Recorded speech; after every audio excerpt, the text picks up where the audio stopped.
Foi quase isto que aconteceu, voltando um pouco em Kennedy, em 1962, quando ogivas nucleares atravessam o Oceano Atlântico, desde o Mar do Norte, na União Soviética, até Havana, em Cuba, ou Guantánamo. Amigos, isto não é pouca coisa.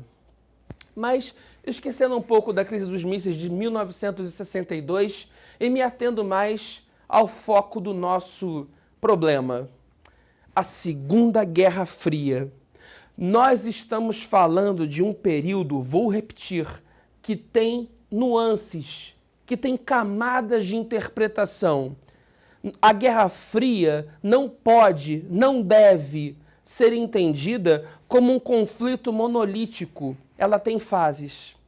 De 1945 até 1950, 60, nós tivemos a política da contenção, ou a doutrina da contenção, promovida por Truman e seguida pelos demais presidentes, Eisenhower e Kennedy. Kennedy, inclusive, tem uma frase que diz assim: onde a liberdade estiver ameaçada, lá estarão os Estados Unidos da América. Onde a liberdade estiver estilhaçada, lá estará o braço forte dos Estados Unidos da América, o melhor de sua juventude, para resgatar estes países. Esta é a política de contenção da União Soviética. Mas, Tiago, de que trata a política de contenção? É simples de entender. Não deixar que outros países se tornem comunistas. Não deixar que o chamado, entre aspas, ouro de Moscou seduza outros países para o campo soviético. Escuta bem, os Estados Unidos gastaram muito dinheiro e muita logística militar, nem sempre correta, ou eu poderia dizer, na maioria absoluta das vezes, de forma extremamente atabalhoada, para conter a União Soviética. Você quer maior exemplo do que o que eu estou falando, do que a Guerra do Vietnã? Amigos, nós estamos falando de um conflito, repetindo o que eu falei no início, de uma guerra por procuração que jogou mais bombas num país, no Vietnã, do que toda a Segunda Guerra Mundial jogou em cima da Europa. Este espantamento, esta falta de tato dos Estados Unidos de resolver diplomaticamente a guerra do Vietnã quase leva a nação internamente ao colapso, porque os Estados Unidos enfrentam profundamente a oposição da sua juventude. Estamos falando da contracultura. Estamos falando do all we need is love. Todos precisam de amor. Estamos falando dos Beatles. É a contracultura dos anos 60. É Jimi Hendrix tocando guitarra em Woodstock, tocando o hino dos Estados Unidos, só que tocando ele de forma distorcida, para dizer, para lançar um recado ao governo dos Estados Unidos que aquela guerra era imoral e precisava ser detida e parada o mais rápido possível. A família norte-americana não aguentava ver a televisão às 8 horas da noite, no horário nobre, e ver caixões norte-americanos cobertos com a bandeira, com a Bangle of Star, com a bandeira das estrelas norte-americanas, cobrindo o corpo de jovens. Entende como a guerra do Vietnã, além de imoral, repito, ela causa um turbilhão, uma confusão interna nos Estados Unidos que vão levar, sem dúvida alguma, à perda de apoio político dos Estados Unidos para continuar mantendo a guerra.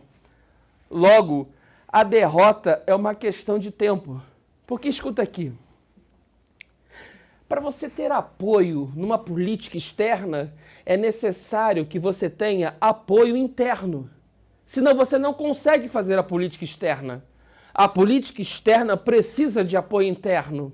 Quanto mais uma guerra, repito, quanto mais uma guerra, se os Estados Unidos da América não têm apoio doméstico, como pode travar uma guerra na Indochina, onde nenhum jovem norte-americano conhecia isso no mapa, contra um Estado diminuto, pequeno, sem recurso militar como o Vietnã, matando mais de 2 milhões de pessoas, de seus próprios jovens, de seus próprios soldados que morriam e de cidadãos vietnamitas. Nessa brincadeira, o Laos e o Camboja são envolvidos também na Guerra do Vietnã. A Guerra do Vietnã vai gerar sulcos profundos ou marcas profundas na história dos Estados Unidos. Bem, Richard Nixon, apesar disso, ganha a guerra promovendo seu paz com honra, é como ele falava, obteremos a paz, mas a obteremos com honra. Isto prolonga a Guerra do Vietnã. Em 1974, 75, 76 e, por fim, 77, Gerald Ford encerra a guerra. Só que encerrar a Guerra do Vietnã não seria tão fácil assim.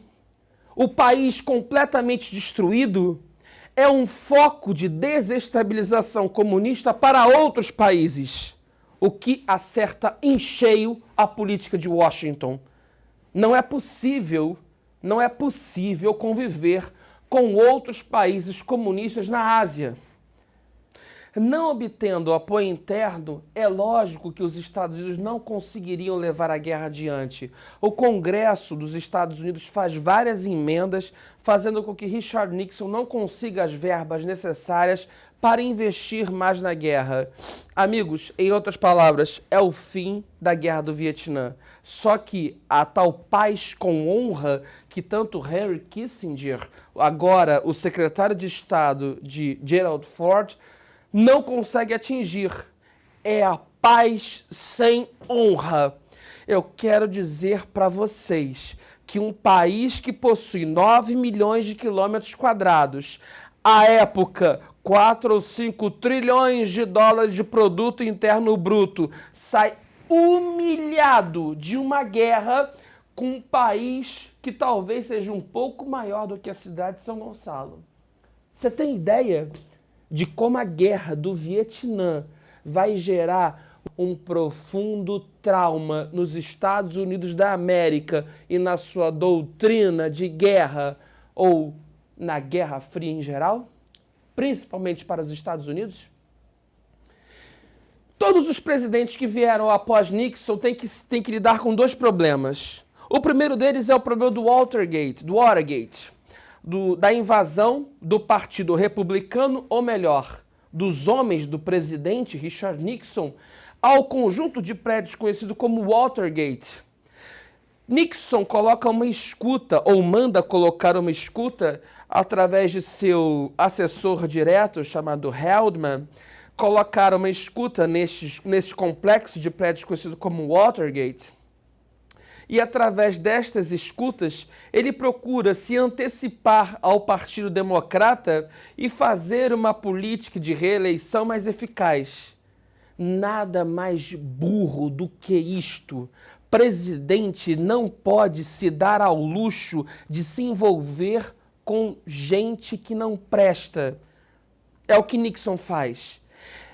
O jornalista Walter Cronkite diz que o governo Richard Nixon era um governo cercado de corruptos e escroques. Nós falamos de um governo, repito, cercado de corruptos e escroques. Em outras palavras, Watergate é levado até o Senado. Richard Nixon tenta, até o limite de suas forças e de seu poder como presidente norte-americano, lutar pelo fim das investigações. Não consegue. O caso chega até o Senado ele perde e só tem duas opções. Ou ele sofre um impeachment ou ele renuncia. Ele opta pela segunda. Ele renuncia à presidência dos Estados Unidos. Eu estou falando isso dentro da Guerra Fria para te dizer que há vários conflitos laterais dentro do grande assunto Guerra Fria. E, portanto, eu estou reforçando a minha primeira frase. A Guerra Fria, tal qual você conhece, não é um bloco monolítico. Não se trata de uma guerra, talvez como a Primeira Guerra Mundial ou a Guerra Franco-Prussiana, onde você consegue entendê-la como um bloco de início, meio e fim. A Guerra Fria possui nuances, possui colorações de cinza, possui tons de cinza. Isto significa dizer que temos, desde uma confrontação no seu início, repetindo o que eu disse nas primeiras frases, de contenção da União Soviética, nem que isto leve às raias do conflito entre os dois países, até uma distensão, promovida com a aproximação da China contra a União Soviética, ou dos seguidos acordos de desarmamento entre União Soviética e Estados Unidos. São os acordos SALT. Nós tivemos pelo menos 3 acordos, o SALT I, o SALT II e o SALT III, que eram acordos para acabar com as armas estratégicas dos Estados Unidos, ou com as armas de pequeno alcance. Acabando com as armas de pequeno alcance, nós teríamos apenas as armas de grande alcance, as armas intercontinentais, aquelas que podiam partir de Moscou e atingir Nova York e Chicago. Estas armas são mantidas, não se mexe nelas, mas os acordos SALT, eles promovem o fim das armas de pequeno alcance. Já é um grande passo para a busca da paz nas relações internacionais. Já é um grande passo para a evolução da diplomacia nixoniana ou de Kissinger com o governo soviético. Estamos falando de Kissinger e Leonid Brezhnev, o grande líder da União Soviética.